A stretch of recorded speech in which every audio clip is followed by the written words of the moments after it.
It's time to bet on football. Hey, what's up, everyone? This is Theo from djnbet.com, and we're going to take a look at betting on football. In this video, we're going to cover spread betting, money line, and the over-under, the basics of football betting. This applies to NFL, college, and if you want to get into it, arena or any other kind of American football. All right, so we've got the first line up here for the first week, and that is the Panthers versus the Denver Broncos. There's a 3-point spread. That means that Panthers are the favorite. They're at -3, and the Broncos are the underdog. They're at +3. That means that if the Panthers win by more than 3 points, let's put that on our bet slip, then that bet would be a win. Let's see, if we risked 1, we would win 0.85 in that case. If they were to win by just a field goal, 3, that would be a push. We wouldn't win or we wouldn't lose. And if they were to only win by 1 or 2 points, or if they were to lose, then of course we would lose our bet. On the other side, if we were to take the Broncos +3, and that means the Broncos can lose by a field goal and we would get our money back because that would be a push. If the Broncos lose by 1 or 2 points, then we get a win. And the odds for that are, if we bet 1, then we get 1.056. All right, so that's spread betting. And as you can see, there's different spreads according to the game. Here we got Green Bay -4.5. Jaguars +4.5. So let's take one of these with half points just as an example. So we've got the Jets +2.5. That means if they lose by 1 or 2 points, you're fine, you would win. And if they lose by 3, you would lose. That's what the half point does. It creates a situation where there is no push. There's no way for your spread bet to tie. It's either going to win or it's going to lose.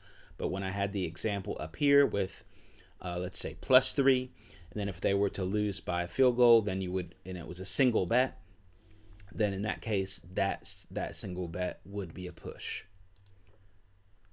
Okay, let's take a look at over-unders. Actually, before I go any further, over here, I'm over at Nitrogen Sports today. It has a pretty simple setup, and it's a good place to start. If you hit this drop down, you can buy and sell points.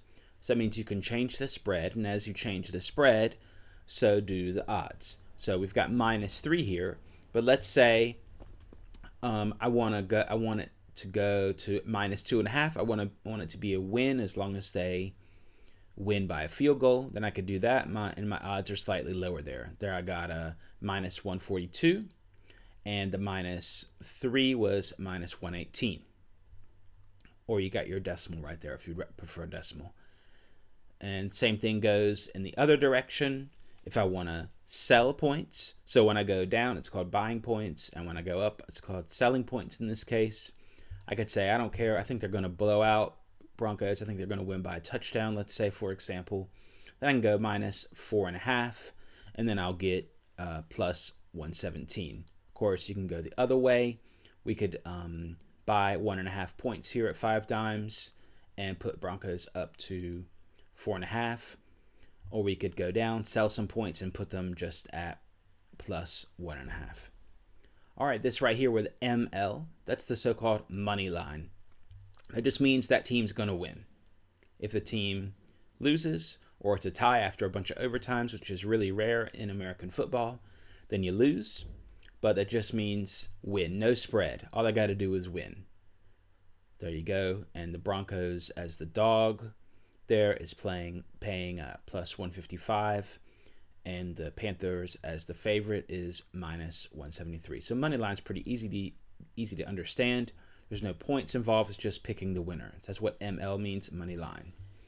All right, over under. That's the total score of both teams together at the end of the game.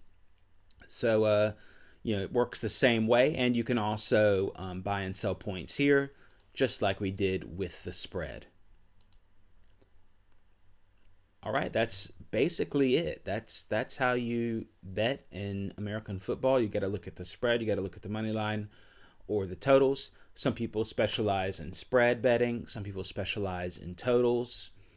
Some people do money line only. It really just depends on your own style and where you see value. Sometimes one strategy is you could take money line and you could take the spread too on the same team if you really like them. That's a strategy that people like to do sometimes. So there's a lot of things to think about. So if you ever wondered what the spread is, that's what it is. And thanks for watching. Check out the next video. I'm going to go over parlays and teasers.